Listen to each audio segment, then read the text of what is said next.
is most important and beneficial to Nigerians, to the people. And that has been my preaching to them.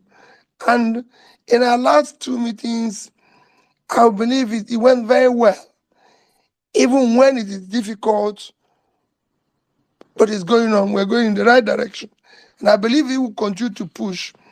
Labour will be able to have their own legislative agenda that will be for the benefit of people. On the electoral reforms, like I said, most Nigerians have been seeing now that whatever we have been able to achieve with the last reforms did not in any way impact on the election, because it's as if all those achievements were thrown away with all that happened with the elections. I assure you, we're not just only us on that one, most Nigerians are.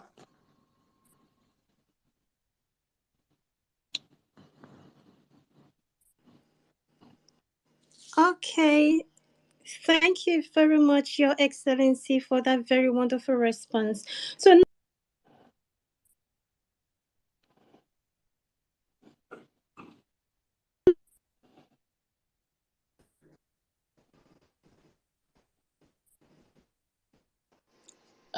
I think there's some connectivity issue. Can you hear us, Ms. Pearls? Okay. Maybe Mrs. Bolanle, can you go ahead with your question, please? Yeah, sure. Your Excellency, I know as per your traditions during this time of the year, you're probably getting ready to spend time at one of the many IDP camps in our country. What should be done to resettle our fellow Nigerians who have been stuck in these camps with no government support and no plans to better their situation? Well, quite frankly, it's a very regrettable position that Nigerians should live in a refugee camp in their own country when we're not at war. It is very, very regrettable. And I said it when we were campaigning. If we had opportunity, we would have aggressively tried to resettle them. We would have aggressively tried to care more about them and everything. Because when I visited most of them last year, all they wanted to hear is that they will go back to their community. That is the most important thing to them. And I think this is where government should concentrate. And that is why I've been on the forefront of criticizing government priorities. Because our priority today should be how to care for those that are suffering. Those in IDP camp, the poor ones who don't know where the next meal will come from. That should be our concentration today, not on trying to see that those who are already living well are even getting more, when millions of people don't know where the next meal will come from. So for me, it is to continue to push through the various agencies of government by advocacy that these people needs to go back. Luckily, somebody like Ireti, who went with me to 2 camps last year, is not a senator. So she will continue to push, we'll discuss all this. This is time you and I have opportunity to talk about these people. So that's what we should be doing. okay, thank you very much, Your Excellency, for your response. I'll pass the mic over now to Arewachik for her question. All right, thank you very much, Ms. Bells. And my question today is, the FCT minister said that contract for VP's house was awarded in 2010, by President Jonathan's government at the cost of 7 billion naira, and the project was abandoned. That the present government only want to continue to complete the project at revalued cost of 15 billion naira. What is your take on this, sir? And in reference to, let's make reference to especially the budget that was put out there for newspapers for different government parastatals. What's your take, sir? Thank you. Well, you know, that issue of the VP's house has been one in which I've been called names by people, by the VP himself and by the minister, that I'm talking nonsense because I criticized it and I remain totally where on my stand that it is not a priority. It is totally not a priority. You see, I agree it was awarded in 2009, 2010 by Jonathan's government. But what makes a responsible government is that at the time you assume office, you should be able to listen to the people. Governance should be demand-driven. Listen to the people, look at the needs of the people, prioritize the needs of the people. In this prioritization, you might have to abandon what has already been started, looking at the priorities that you need to tackle as quickly as possible. In 2009, 2010, when that project was started, things were not as bad as it is today. If you recall, let me give you an example. In 2009, 2010, a bag of rice is 7,000, 7,500. Today is 60,000. So you have it 8 times worse. And remember, people's salary have not changed. It's a similar salary within this period. And then you have a situation where they have had 8 times increase just using bag of rice. A loaf of bread in 2009, 2010 is between 100 to 150 naira. Today, a loaf of bread for 400 gram is 1,000 naira. So you could see the change. Transport, if you're going from, say, Lagos to Abuja or Onitsha, where I live, to Abuja, in 2010, 2010, you're going to be paying about 10,000. Today, you're talking about 20-something. So everything, if you're those who can afford to fly, it was 15,000 then. Now it's 100-something thousand. So things have changed drastically. In 2009, I bought buses. Nissan buses that I gave, innocent buses that just in 2010, I bought them about 5 million naira. Today, those buses are selling for something, 50 million naira. So this has changed drastically.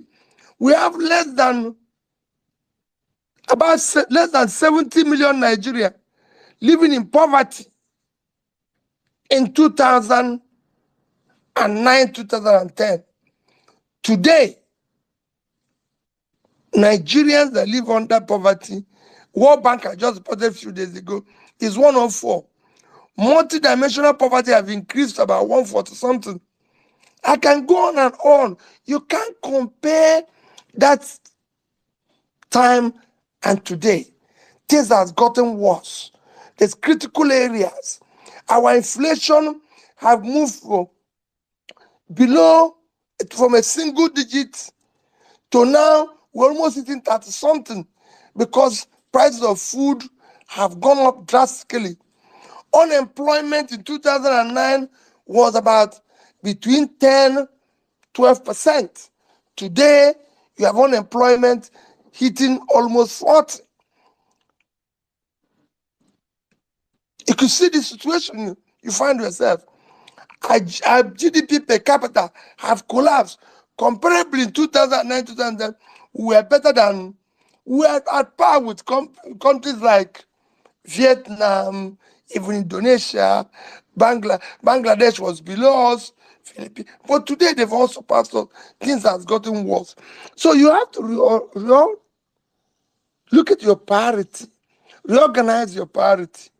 You don't go and start doing things that you used to do when you have privilege of eating a buffet, when you have very tiny money to just buy yourself a very basic a la carte. So you go for it.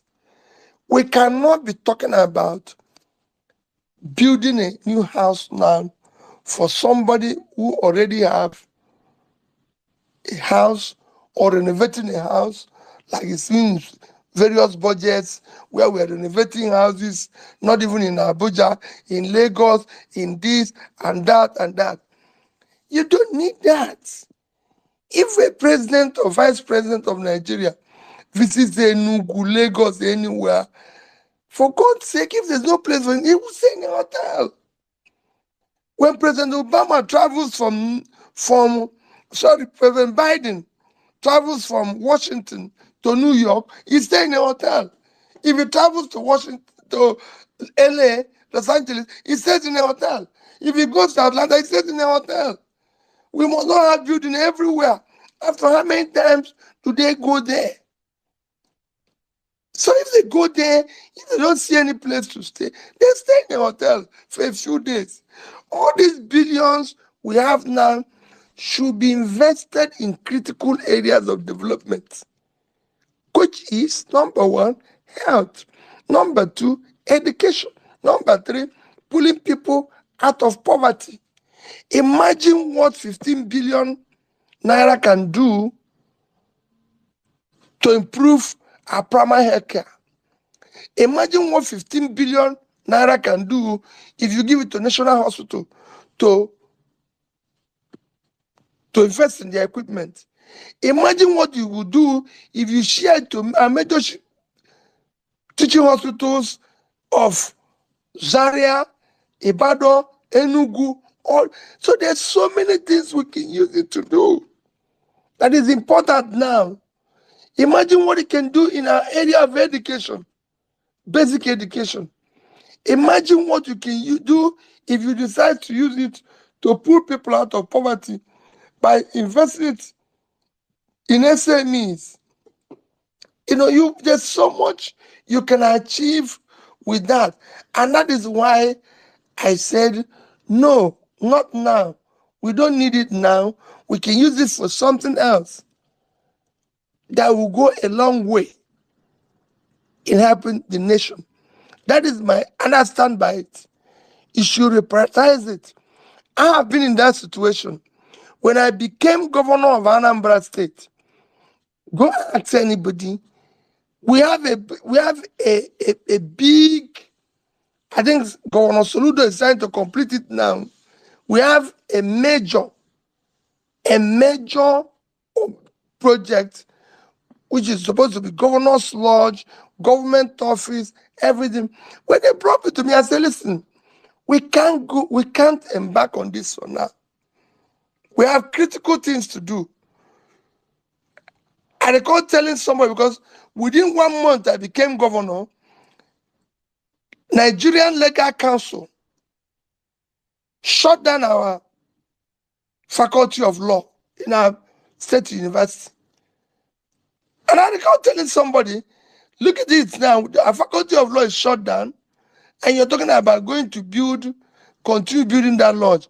Now, since there's none available, I'm going to renovate what is there presently, renovate the office that is there presently, and go ahead aggressively and see that all these facilities are there.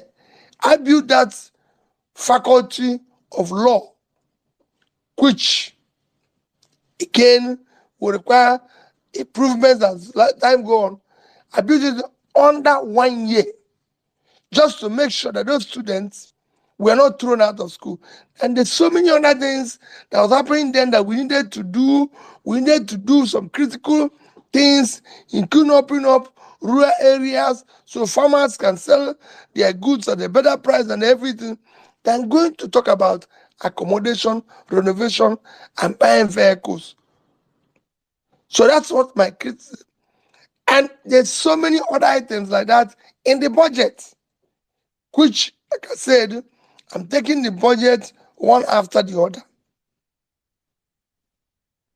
Okay, thank you very much, Your Excellency. Before we proceed, I would like to appeal to everyone here. Please do well to share this space on your various social media platforms, Facebook, Instagram, everywhere you belong. Do well to share this space. The more, the merrier. Let's get more people in here. So I'll pass the mic over now to Gloria to ask her question. Thank you very much, Ms. Pearls, and thank you, Your Excellency, for addressing the elephant in the room. We all know about the drastic changes in the economy. It's no secret that Nigeria is currently grappling with a series of unprecedented economic challenges. Now, some experts have even stated and claimed that Nigeria is on the brink of bankruptcy. If you were in the position of the president, what strategies would you have implemented to navigate these difficulties, Your Excellency? But even the present government said they inherited bankruptcy. So it's not just some experts. Everybody have agreed that we're bankrupt, and everybody knows we're bankrupt. If you're going to use almost 100% of your revenue to service debts, what else you need to know that you're bankrupt? First is that a bankrupt person has to behave like a bankrupt person. And the first thing you do is to cut your cost. You cut your cost. You do things that shows responsibility of going through difficulty. The way we're going today is not the way somebody who is bankrupt or near bankrupt should be going. I've said it repeatedly. The cost of governance in Nigeria is criminal. There's too much waste. Those wastes have to be cut off. And you've seen me complaining it, whether it's going to United Nations or going to COP in Dubai or doing this. All these things people think is it. I'm saying this because I practice it at a lower level, subnational level, where you have difficulties that you have to manage your resources more efficiently. Ensure that you invest more in productive area in order to be able to manage your situation. Today we're borrowing money. A country in 2007, when President Obasanjo became president in 1999, Nigeria was owing about $27-29 billion. By the time he left, we were down to below $2 billion. Today, our dollar debt is about 47 billion. And then you have, by the time you add the local currency, we now have almost 100 billion debts in our hand. And we're borrowing more. And you're borrowing this money. The reason why all this borrowed money is not giving us problem is because we didn't invest it. We didn't put it into critical development areas. It was for consumption. So for me, the first thing to do is to apply the brakes on this consumption completely and focus on ensuring that all borrowed money are used in critical areas of development that is productive, that will impact on growth. Because that's the only way you can start turning things around in order to be able to generate more revenue, service these debts, reduce it, and everything. So for me, first is that we have to cut aggressively cost of governance.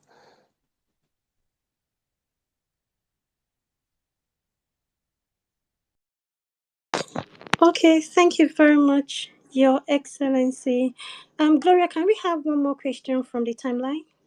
Absolutely. Now, prior to the 2023 elections, we know there was an unprecedented surge of adrenaline among the youth in Nigeria and even throughout Africa. And this marked a significant impact on the political landscape. However, post elections, there's been a noticeable shift towards voter apathy, despondency, and disillusionment. And this brings me to a question from somebody in the audience at Lord Tyrion 4. He's asking, Dear Peter Obi, how are you going to revive and sustain the interest of first-time young voters in the electoral process given the last elections? What do you expect obedience to do? Are you setting up a system to sustain and build momentum? Thank you very much. What I'm doing, let me just say it. I wish this is something where I'm speaking to them in video and everybody can see me. And it's just to say to them, I'm kneeling down and begging you, don't get disillusioned. That's what they want to achieve. What they want to achieve is that we get disillusioned and walk away, and they'll be happy. We will continue with what we're able to achieve. In no time, we'll dismantle this criminality. We will be worse off for it. The monies your country is borrowing today, you are the one going to pay it. Most of us who are borrowing it are in their 70s and 80s. If you look at bonds Nigeria is issuing, there are bonds that will be payable 2046, 2048, 2050, 2060 something. None of us will be there. So this is a time from what you have achieved. This is time for us to stay together, sacrifice more. If I tell you personally what I go through, you will say to me, why do you want to continue this? Every single day, I'm going through one form of harassment, intimidation, everything. But I say to anybody who cares, no, there's no way we can abandon this.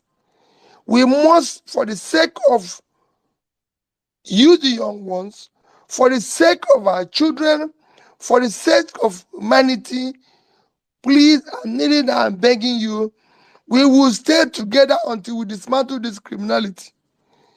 Nigeria can be one of the greatest country on the surface of the earth, just like it's all over Africa. But you cannot continue with the leadership we found ourselves today, where people do not care. There's no other country where you have over 50% of its population living in poverty and its leaders are still behaving as if things are normal. We're in a crisis situation. So do not walk away. Let's stay together. Of course, for me, be rest assured, I'm committed to it, and I will be moving around. We've started talking now. I said that beginning next year, we'll move around, say thank you to people, find people where they are, be able to say thank you, and be able to encourage them. I know the journey is difficult. I know that we are starved.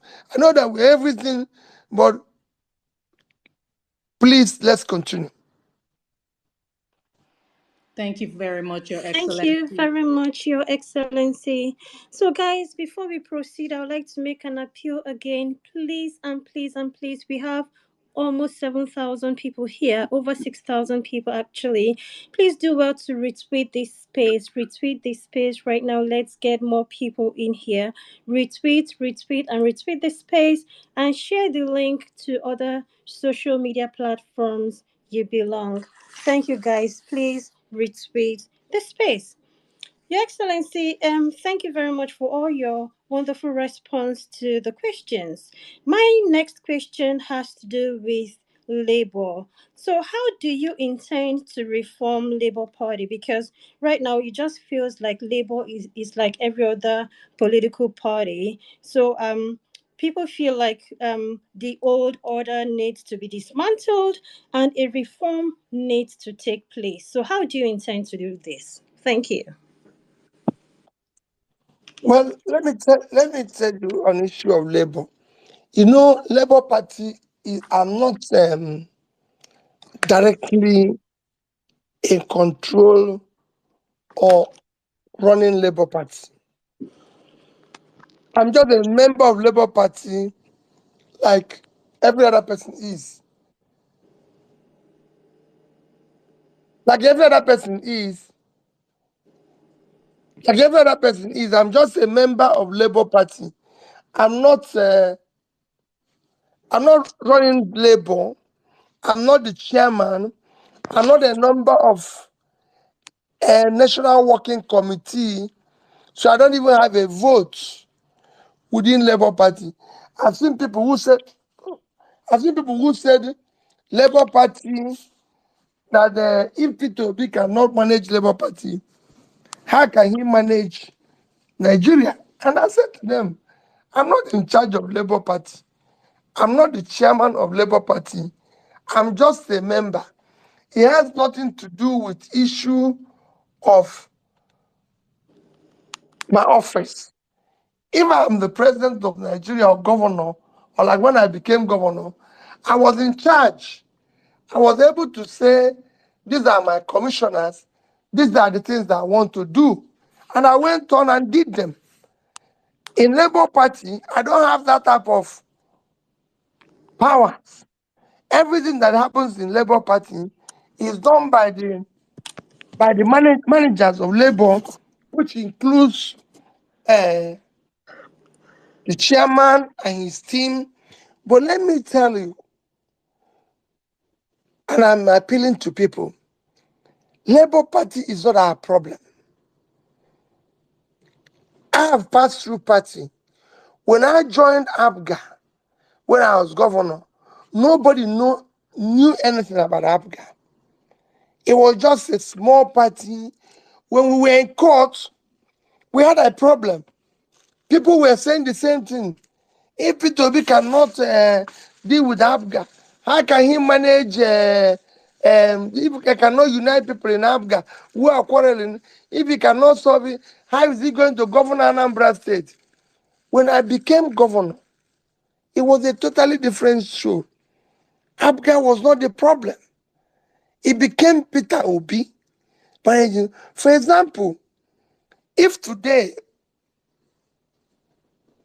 I was in government, Labour will not tell me how to cut costs. They will not tell me, they will not say, oh, we're going to pursue this policy in education. They won't say no. If I say we're going to do this to put people out, they're not going to say no. So these are the direct responsibility that would have been able to be achieved if I had succeeded. If Labour would not stop it, APGA did not stop me from investing, returning school to the original owner. They didn't stop me from doing what I did, cutting costs of governance, saying that nobody should travel with me, nobody should do this, we're not going to buy a bulletproof car, we're not going to. APGA was not involved. So it is same thing that would have been happening if I decide to travel to to go to, say, United Nations conference with 5 people. Labour is not going to say no. If I decide to go to COP in Dubai with 5 people, Labour is not going to say no. So when people mix up these two things, Labour was a vehicle we all belong. It is an ongoing thing. It is good to reform it, and that is being preached every day. To understand, that this is, Labour is not a new party we formed. It is a party that has been there for years with its own distance, and you cannot remove it that it has some similarity with the existing ones. Yes, it is. But if we had succeeded, you would have seen different things. Change comes from a little number of people. If you look at when we are campaigning, you could see faces that are not traditionally partisan.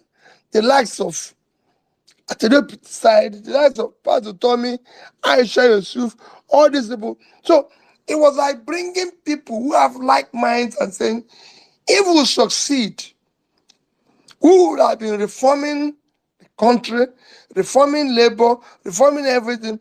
But like it is an ongoing process. But I don't want a situation where people think, oh, that we must fix labor now in order to get to where we're going. It is all the same ongoing process where it is people, a lot of people who supported us, who obedient, who believed in what we're doing, we're not members of labor. We're just trying to attract them to enter labor. And again, if all of us enter Labour Party and everything, we'll be able to again change that situation. I've seen people say, oh, Labour is not winning local elections, and because it's not winning local elections, how is he going to win national one? How is he going to do this? Let me be honest with you. I've urged people to vote the best candidates in any party where they are, to best the best candidate. And I've always said Labour management, NWC, you must try to have the best candidates in your primary. I, Peter, cannot control it. If we go to, say, Anambra State, where I am from, to choose who will be our gubernatorial candidate, I have only one vote. I cannot say it will be this person or this person. If we go to Nasarawa State, I don't even have a vote. So you can only talk to people, say, let's elect the best candidate. But that does not in any way say that because we don't have a good candidate, say, in Nasarawa or in Sokoto and everything, that Peter Obi will not be able to do the right thing as president, or people should not vote for him. The purpose of the idea of democracy, like it happens in every other country, is that for every election, you look at who is the best candidate for the election, and you vote for the person. When I was governor of Anambra State, I governed with 30 members of House of Assembly that were not from my party. Local government people, when I started, were not from my party. Eventually, they became, because our names became, they became appointees. But when they were there, when I came, they were not from my party. But I worked with them. The House of Assembly people, I worked with them. And I achieved the results we achieved.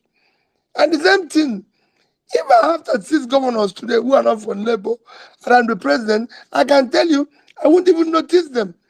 The programs will unleash. They will be working hard to join. Because by the time they see, the people see what we're doing, which I continue to say, they will join. That's what happened in Anambra State. The House of Assembly people joined when they saw, initially, there was a few disagreements, which even led to my impeachment. But when they saw what I was doing, everybody, in fact, they became my apostles. If you ask them, I recall one of the prominent PDP governors asking PDP speaker and everything. I said, how come 30 of you will always agree with Peter? He said, until you come near and see what this man is doing, you cannot but just agree with him. So it is the same thing that is happening here. I'm saying let us remain focused on our goal, which is to ensure that the right leadership and the right things are done in our country, Nigeria. Thank you very much, Your Excellency. So, guys, before we proceed, I'm going to appeal again. Let's keep retweeting this space and sharing as much as possible to other social media platforms you belong. Also, remember to ask your questions using the hashtag Peter Obi Unparalleled Facts. Only questions asked using this hashtag will be asked. Only questions posted using this hashtag will be asked here. Moving on, I'll pass the mic over to Miss Bolanle for her question. Your Excellency, thank you so much. I'm enjoying your answers. This question I'm going to ask is around the COP 2023 agenda. Right. So, bearing in mind that Nigeria has not experienced the industrialization seen in the West, and knowing that our economy is driven by cottage industry and SMEs, is the push towards a zero carbon future by the West to the detriment of economies like ours? Well, I've answered a lot when I was campaigning and said all this will be negotiated based on our need and our development. We can't just go along with the West that have had an development that we have not achieved, that have put their people out of poverty, that are below 5% unemployment, when we know that the resources or the avenues we need to do that still needs to be developed and will not be achieved if we go along with the agreement. But that needs to be something that we must bring to the table for people to see what we're doing. China wasn't, China and all this wasn't going along with them before. Today, they are doing very well and are beginning to be part of it because they could see the impact it's having on their own environment. We haven't reached there. We need to do something more.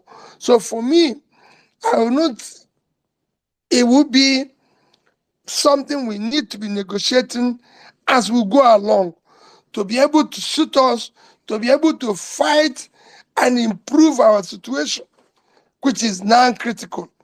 We cannot talk about people are hungry, and people need food, and people need job, and people need this. All this, as we do that, we'll be able to say, well, listen, we agree with what you're saying, but we need to do this in order to get this. We need to do this while managing what will still make our own environment and the global environment better. We have to also be able to do the things that will make us exist. Thank you very much, Your Excellency. Please, guys, again, I'm going to appeal. We have over 7,000 people here, which is great. The number here is very great, but unfortunately, we have less than 1,000 retweets. That's not fair. So please do well to retweet this space. Retweet as much as possible. Thank you very much. So I'll pass the mic over now to Gloria for her question. Thank Thank you. you very, very much, Miss Pearls. And yes, please, guys, let's retweet the space. Let's share. Let's not keep this space to ourselves. Come on now, let everybody know that Peter Obi is here with us. It's not every day we get this honor. Your Excellency, we know you're extremely popular. I'm talking global level popular. Yet there have been misconceptions about you and your political platform. For instance, considerable discussion regarding your financial dealings have come up, specifically allegations that you invested Anambra dollars in Fidelity Bank and even in your brewery. There have been allegations that you profited from these investments. Could you please clarify these claims and provide your perspective on this matter? Okay, thank you very much. Two things. One is that first is that no Nigerian Today we're talking about debt in Nigeria. No Nigerian governor ever that I know, maybe there is, that have been able to save $1. $1. Nigeria itself, you heard what the international financial institutions have said about our reserve. That our reserve doesn't even exist. And we're owing $47 billion today. So I want us to start from that premises. And there was no law that compelled Peter Obi to save. No law. In fact, if you go and read my 3 points why I was impeached within 6 months of being in government, it was about all the things I'm talking today. And it is important that I always repeat it for people to know. I was impeached for 3 items and thrown out of office. Item number 1 was my own office. There's an approved budget when I won the case in court against Dr. Chris Ngige to become governor. There was an approved budget to refurbish my office at the cost of 298 million. I did everything with 43,200,000. That was item number 1, why I was impeached. Item number 2 was, again, rebuilding, refurbishing of the governor's lodge. These 2 office and lodge were burnt because there was an issue, disagreement between Dr. Chris Ngige and some other groups. And they burned these 2 offices. So there was no governor's office, there was no governor's lodge there. I became governor. So, but there was a budgetary approved budget to renovate, to renovate the office and the lodge. That of the lodge was 486 million. 486 million. I did everything with 81 million. That was number 2 item why I was impeached. Number 3 item was that because I was saving money. I had gone to the House of Assembly and said, there's no way we'll consume whatever we get from statutory allocation. That this money being given to us comes from a diminishing asset called oil. And it is meant, this money is not meant for us, it's also meant for future generation. So we should save some. So it is imperative that we save 5 to 10% of everything we were able to receive.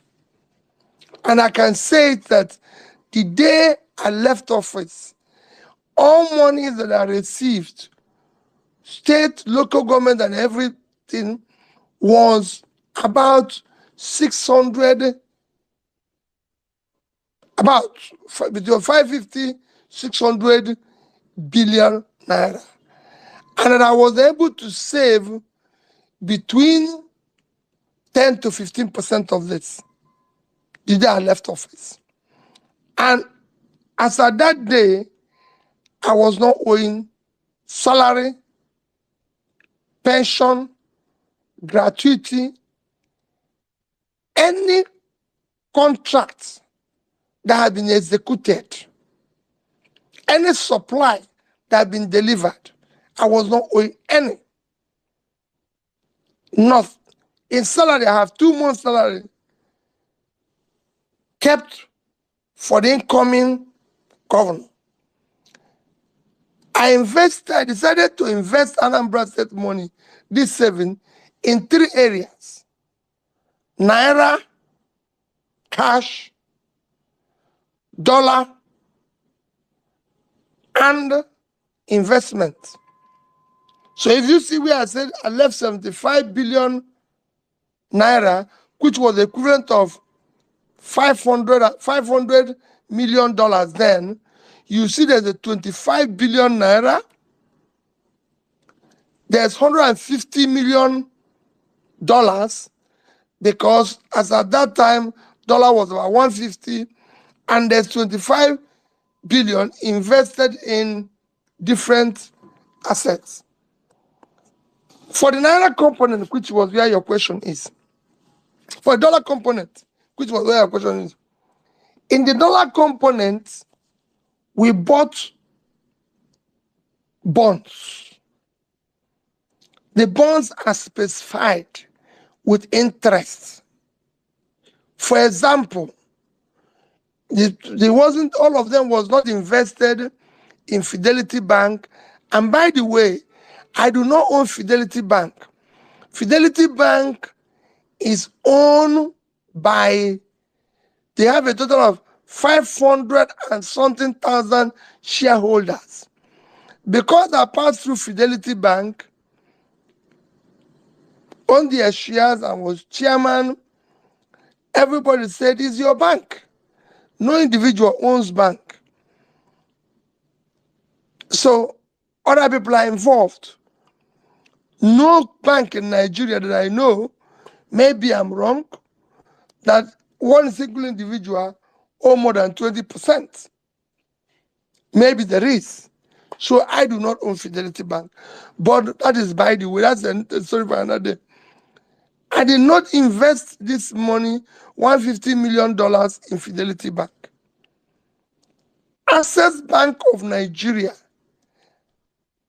I invested about $50 million. And they're all in bonds. Those bonds, their yield were clearly indicated. Nobody, not me, not anybody, can benefit from those bonds because their yield are clearly indicated. The next bank is Diamond Bank. Diamond Bank, again, the yield is indicated. It's about 7% or so. It's clear. It's documented. If you want, give me your details. I'll fax you the documents. You will see the yield are there. So it's not something, it's an open thing. Number 3 is Fidelity Bank. Again, in each of these is $50 million. And we have a law backing it, calling it Future Generation Fund. If those monies were kept today untouched, without adding one kobo, without adding $1 more, it would have been now about 270, call it between 270, 290, even up to $300,000. Imagine if Anambra State today had $300,000, $1 million. Imagine if they have today $280 to $300 million at almost 1,200 per dollar. They will be sitting on 360-something billion naira. No other state has such. The idea was that we were saving money. I recall listening and reading with joy that Soludo signed with Afro-Exim Bank for them to support Anambra State, which is going to be a loan with $200 million. I recorded it with joy. And I asked myself, imagine if they didn't touch the one I saved, and it's about $300 million now, and Anambra is able to get additional $200 million, combine it, it'll be $500 million, because our target is that if they continue to save at the rate we were saving, by year 2030, Anambra would have had about $1 billion, and I will use 50% of it to support SMEs and unleash SMEs drive for exports. That's what happened, whether from China to Indonesia to Vietnam. It was a clear study when we started saving it, and we know where we're going. But that is the story for another day. So, my dear, I did not in any way benefit from it. I saved the money, and let me tell you what I usually tell people. When they were accusing me of that I saved the dollar and took the interest, and I said to them, I wish every leader in Nigeria since 1960 actually saved the capital and took the interest. The amount of money we would have had today, we wouldn't know what to do with it. Nigeria would have been sitting on trillions of dollars if people had actually taken the interest and saved it. But Nigeria is a place that, because it's a criminalized entity, when you do what other people are not doing, what they will be doing every day is to make sure that even that good you did is rubbish. Why will you do it? So instead of celebrating the fact that Peter Obi did not borrow money, Peter Obi did not do this, remember, they now tell you, oh, he didn't do anything. But I said, but I was number one in MDG. I was number one in education. I won Bill Prize in health. I was number one in this. I was this and everything. So look at what we were doing. I won certificate for building the best rural roads, which improved farmers to bring this in. And if you come to the same Anambra State, you will see it and ask the people. They will tell you. Which is why in an election like it was last time, I can get 96%. Go to every school now, they will tell you wherever I pass. I was in a school in Imo State just on Thursday morning. The principal of that school told me, he said, I was in Mercy Girls in Umuoji when you visited us and gave us bus. And told the people that I visited their school at least 3 times. Mercy Girls was not a public school. It was a school owned by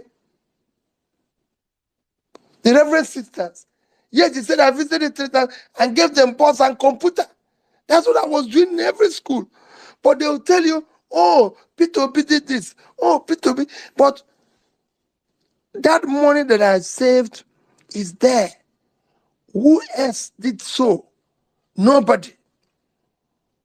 But they will gang up and tell you, oh, he profited in it. He invested it in brewery. In brewery, let me clarify it to you.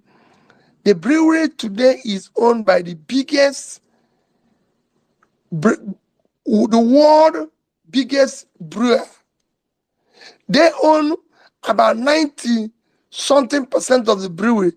The entire entity put in Nigeria, which includes Rivers State government, Anambra State government, I think Osun State, don't even own up to, put together, don't even own up to 6%. So how could it have been my brewery? So when people talk, because we're busy attracting this, we had as a policy when I was in government, anybody that wants to come to Anambra State, any foreign entity, we will take 10% of his company as investment to support them, we will help them to build road to their facility. Today, that facility, in terms of tax, is number one in Anambra State. Nobody's talking about it. Nobody's talking about those who are doing distribution, those who are making a living from it. It is to say, oh, it belongs to Peter Obi. I can tell you, you can go and verify if in any way in the past, I left office 2014, let me say in the past 5 years, maybe when I was this is but from 2019, 18, 21, 22, 23, where there's any way that bill will pay people to be 1 naira. 2019, 22, 2020, so you can go on and see it. So the people will say, oh, Peter Obi did this, Peter Obi did that. Because they is a gang up of criminals. How do we stop this one person who is trying to preach and do the right thing? And that's why I'm asking people to stay on. We can solve this problem. We can make these people place better. So I did not benefit from the dollar investment. I didn't take the interest. I left it for future generation. That was why I needed to explain this to you. Because it would be as if everybody saved and my own was different. No, nobody saved $1. So it should be celebrated that how can this man save $150 million? And my state was not one of the big states that were receiving this thing. We were the least in terms of receipts. States that receive more. Imagine what it would have been if the 36 states were able to keep the dollars that are kept, and today is 300 times 36, it would have been over $10 billion, and the states are not owing. Imagine what the country would have been today. Okay. And like I keep saying, nobody, no human being, no thief sees what he can steal and leave it. No thief, not even in church. That's why if you go to church, even in Nigeria, they say, mind your phone, mind your bag. Because they know that even if the thief is in church, he will steal it. This is the money I can take and go away. But I left it. I left billions of naira and dollars. That dollar would have collected it, even if people start chasing me for it. If I spent 10% of it, I would have settled those people and kept 135. Even when I was going, they wanted to pass a law for me to take 10% of it. I told them it's public money. It should be left there. Thank you. Okay, thank you very much, Your Excellency, for that response. I remember pre-elections, I had a Twitter space where I invited Commissioner of Finance who worked with you, Eze HAC, and he came and spoke extensively on this and also presented some documents to attest to most of these things you said here today. Thank you very much, sir. So real quick, I'll pass the mic over to Arewachik for her question. Thank you very much, Ms. Prowse. All right. Right now in Nigeria, we tend to have something very worrisome happening, and we can't but be left. We are kind of worried knowing that we have major corporations like GSK, Procter and Gamble, and Unilever. They've exited Nigeria. What are your thoughts on these developments, sir? Thank you. Well, thank you very much. I've said it before that we must move from consumption to production. And that means you have to support businesses. Businesses thrive in a conducive, business-friendly environment. Businesses thrive in a conducive environment. Businesses thrive where there is disposable income, so people can buy their goods. My sister, 15 years ago, P&G,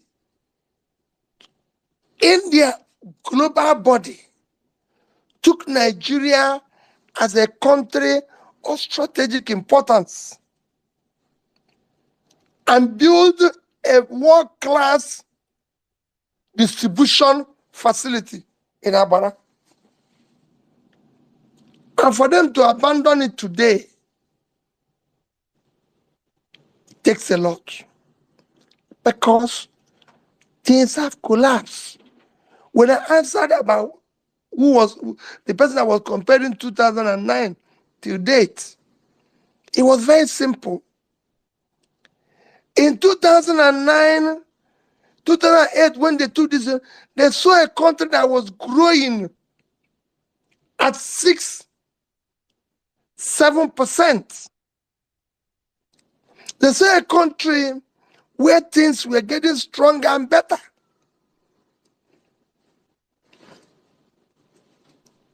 Our debts were low. There were disposable income. The people who were able to buy items today, from studies, I even read one for less than 2 million Nigerians can afford to purchase items of $10 every day. A country of 200 million people, only 1% can spend that amount. You saw, it's not only them, you saw a lot of companies, leaving. ShopRite left Nigeria, and their profit increased. And they will tell you they're very happy that they left, because they saw demand going down. Only few Nigerians now have disposable income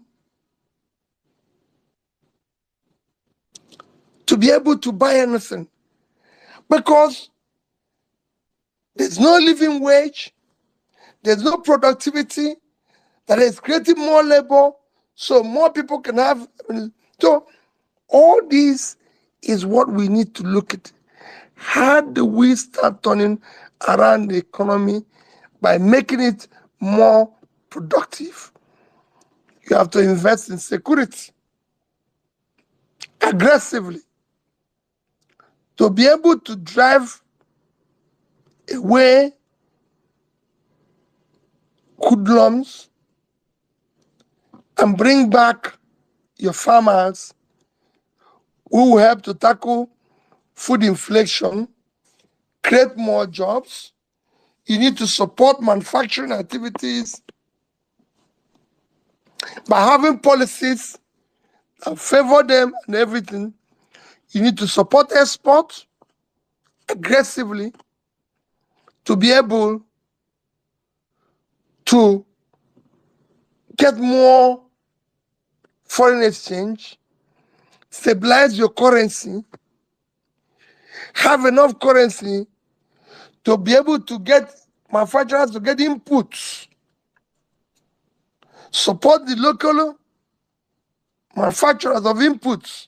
So there's a lot that needs to, when I said you prioritize what you're going to do, we did that side, the companies. It is not going around trying to attract foreign investor. Nobody goes around to attract foreign investor. Foreign investor is like honey and bee. If you put honey, the bee will come. You don't need to look for the bee.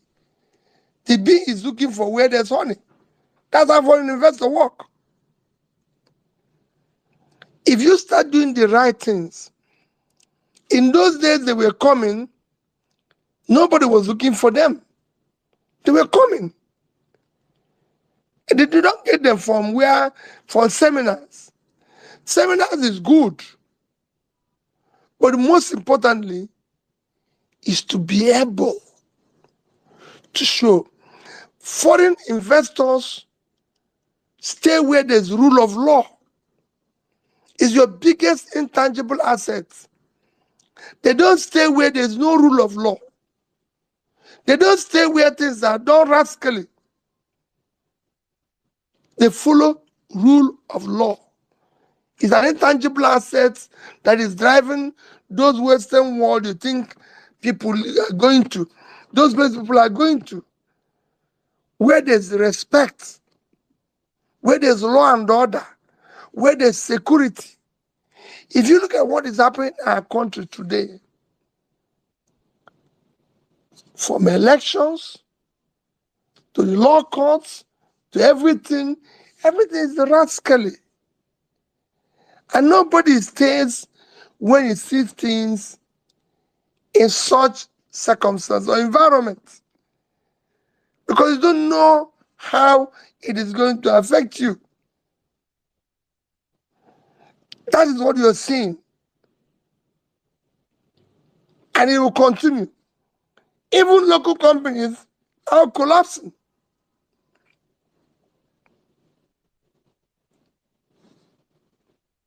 Okay, thank you very much, Your Excellency. So, on to the next question now. But before I go ahead, I would like to appeal again. Let's do well to keep retweeting this space. Thank you very much. Your Excellency, you said we are now the opposition. That's very interesting, But how does this really feel? And how can people from different areas, like the villages, rural areas, and people from the cities, how can they effectively play this part of being an opposition? Thank you. Well, I think that's what we're doing now by interacting, by trying to bring on. I'm taking notes of things you're complaining and everything, taking notes of your questions, taking notes of things. And well, it is when it comes to when you say in terms of being in opposition, those who supported us, those who are from the village, we're like their representative. We are like their representative. It is meant for us to be able to say, this is wrong, this is right, this is wrong. Before now, nobody, not that people don't talk, but there's nobody who, after election, that is consistent saying things are wrong.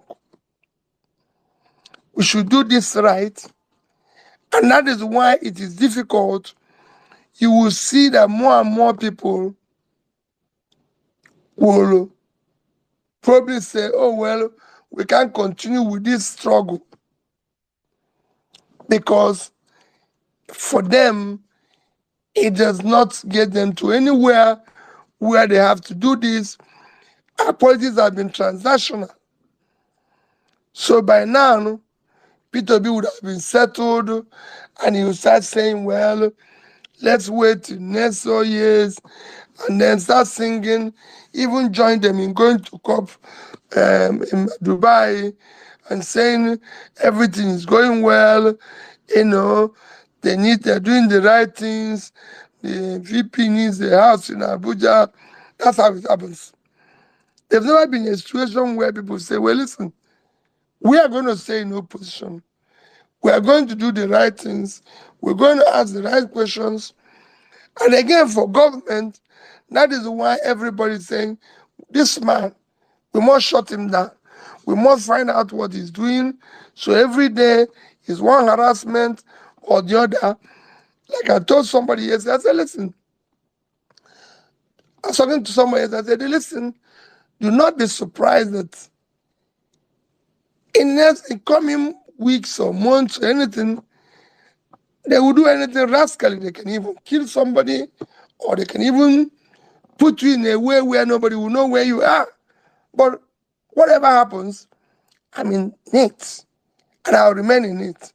And I'm sure that if anything happens to me, there will be so many other people who will take on and know that we must dismantle this criminality in order to move forward. What the villagers, we are their representative. It is left for us to do the right thing. It's left for us to do the right campaign, to say, these things you people are promising, these things you people are saying, where is he? Where are all the people who benefited from billions of money that were shared by previous government to SMEs, to transporters? After COVID, they told us they shared 10 billion, 20 billion to transporters. Where are the transporters who benefited? Can they come out and say they come with them? They shared millions to SMEs, billions. Where are the SMEs? Where are all those farmers? They gave money. Why would food not be cheaper today? These are issues we must. Because whenever Peter say, where is this billions that we borrowed? People say, oh, they put it here, they put it there. Where is it? So we need to ask that question. As they're borrowing more, the only thing in here today is borrow, borrow, borrow. Nobody is asking, this money we're borrowing, what is it going, what are we using it for? What is it impacting?